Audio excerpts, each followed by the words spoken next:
Welcome back friends.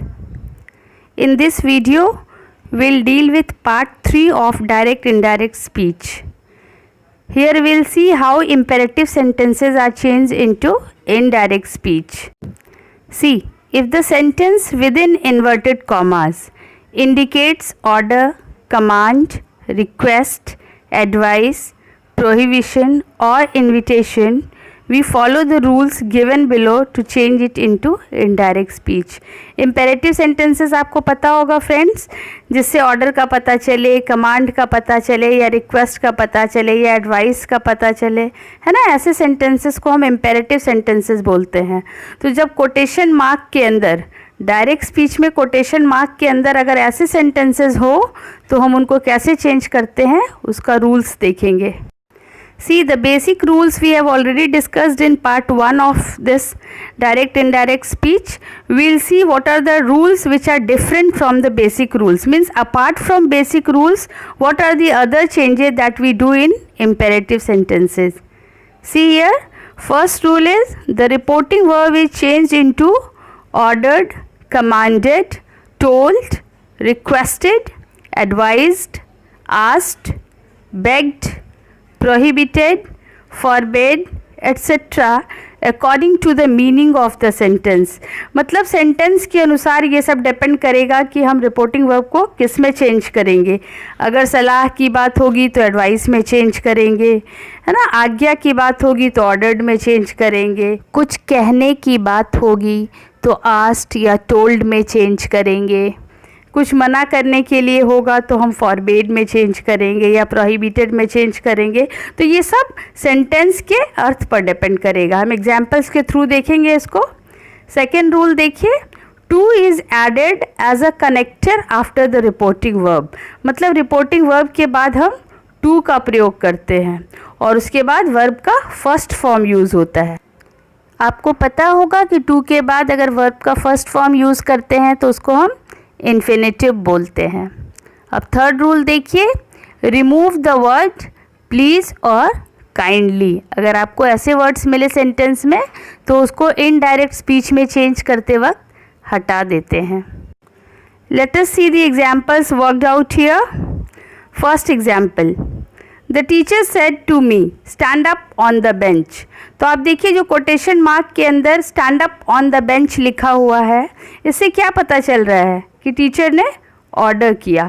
तो जो sentence का मीनिंग होगा, है ना, कोटेशन मार्क के अंदर जो सेंटेंस लिखेंगे, जो इम्पेरेटिव सेंटेंस लिखा है उसका जो अर्थ होगा उसी के अनुसार हम रिपोर्टिंग वर्ब में चेंजेस करेंगे। तो इनडायरेक्ट कैसे बनाएंगे, द टीचर ऑर्डर्ड मी, फिर जैसा मैंने कहा कि टू लगाएंगे और वर्ब का first form stand up on the bench.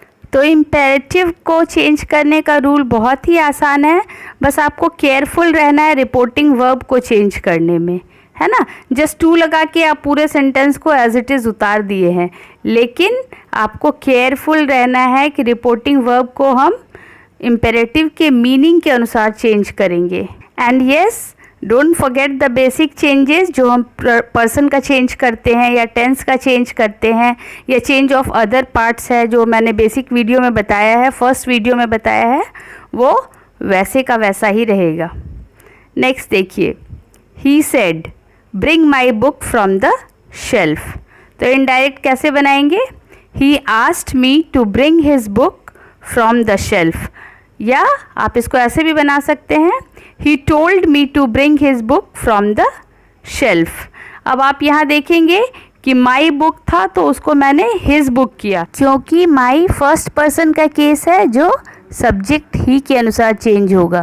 तो first person changes according to subject of reporting verb, और सब्जेक्ट हमारा क्या है, ही, तो हमने यहाँ पे हिज किया। नेक्स्ट देखिए, the commander said to the boys stand at ease, है ना। तो कमांडर क्या करता है, कमांड करता है, it's a type of command, तो हम रिपोर्टिंग वर्ब को कमांड में चेंज कर देंगे। The commander commanded the boys to stand at ease. See the next, she said help me please. तो यहाँ प्लीज़ और काइंडली आप देखेंगे तो आपको पता है कि उसको क्या करते हैं, हम रिक्वेस्ट में चेंज करते हैं, तो देखिए she requested me to help हर।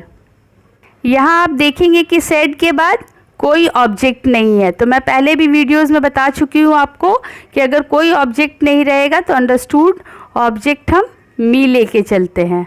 तो यहाँ पे मैंने रिक्वेस्टेड के बाद मी का प्रयोग किया है। Now look at this slide, negative commands. When the sentence with in inverted commas begins with don't or do not, we follow the following rules to change into indirect speech। जब हमारा imperative sentence don't या do not से शुरू हो तो उस case में हम क्या करेंगे, do is removed, do को हटा देंगे। नेक्स्ट देखिए connected to का प्रयोग not के बाद करते हैं यहाँ पर। नेक्स्ट देखिए do the remaining changes, और बाकी changes जैसे होते हैं वो वैसे ही रहेंगे। Let us see the examples. See the first one. The old man said to the boys, "Don't make a noise." तो indirect कैसे फॉर्म करेंगे देखिए, The old man asked the boys not to make a noise. Next देखिए, Hira said to Kiran, "Don't be silly." Indirect कैसे बनाएंगे, Hira told Kiran not to be silly। तो आप देखेंगे कि हम नॉट का प्रयोग टू के पहले कर रहे हैं और फिर जैसे सारे इम्पेरेटिव सेंटेंसेस के इनडायरेक्ट बनाते हैं वैसे ही बना रहे हैं। See the next example, my mother said please don't touch the flowers. तो इनडायरेक्ट कैसे बनाएंगे, my mother asked me not to touch the flowers. और चूँकि यहाँ प्लीज़ लिखा हुआ है इसलिए आप इसको रिक्वेस्टेड करके भी बना सकते हैं। देखिए, my mother requested me not to touch the flowers. Next देखिए, she said work hard for the project. इस केस में आप देखेंगे कि एक प्रकार के एडवाइस की बात हो रही है ना, कि प्रोजेक्ट के लिए कठिन मेहनत करनी है ना, एडवाइस की बात हो रही है। तो हम इस केस में रिपोर्टिंग वर्ब को एडवाइज्ड में चेंज कर देंगे। She advised me to work hard for the project. तो आपको रिपोर्टिंग वर्ब चेंज करने वक्त ध्यान रखना है कि सेंटेंस से कैसा अर्थ प्रकट हो रहा है, उसी के अनुसार रिपोर्टिंग वर्ब हम यूज़ करेंगे। हम इस केस को देखिए, changing negative commands without using no और नॉट। तो हम कुछ ऐसे सेंटेंसेस देखेंगे जहां हम नो या नॉट का प्रयोग नहीं भी करेंगे तब भी उसका मीनिंग वही रहेगा। देखिए, उस केस में हम क्या करेंगे, change reporting verb into forbid और प्रोहिबिटेड। तो अगर हमको नो या नॉट नहीं यूज़ करना हो और नेगेटिव कमांड हो तो हम रिपोर्टिंग वर्ब को फॉरबिड में या प्रोहिबिटेड में चेंज कर देंगे।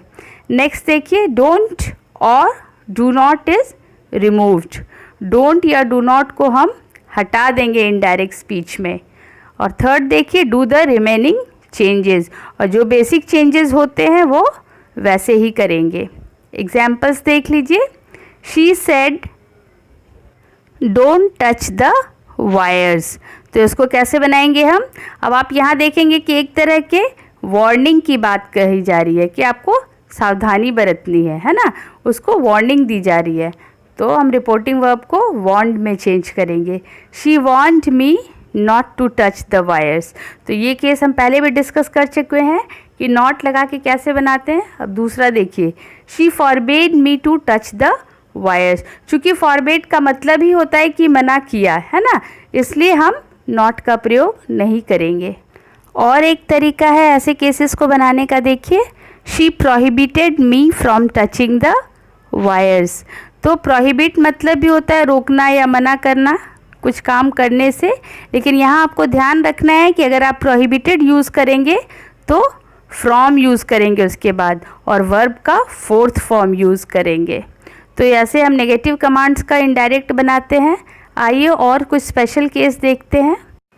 Look at this slide, when there is a request for object. जब किसी ऑब्जेक्ट के लिए रिक्वेस्ट किया गया हो तब उसको हम कैसे रिपोर्ट करते हैं इनडायरेक्ट स्पीच में, सब्जेक्ट के बाद आस्क्ड फॉर लगा के और डायरेक्ट ऑब्जेक्ट रख देते हैं। देखिए, डायरेक्ट में देखिए, he said can I have some apples. तो इनडायरेक्ट कैसे बनाएंगे? He asked for some apples. Next देखिए, she said may I have a glass of water. तो इनडायरेक्ट में कैसे बनाएंगे? She asked for a glass of water. See one more example, he said menu please. इसका indirect कैसे बनाएंगे? He asked for the menu. Remember friends, you need to learn the basic rules. Along with these rules to change imperative sentences into indirect speech. We have a lot to discuss in this topic, so stay connected with me. Thank you.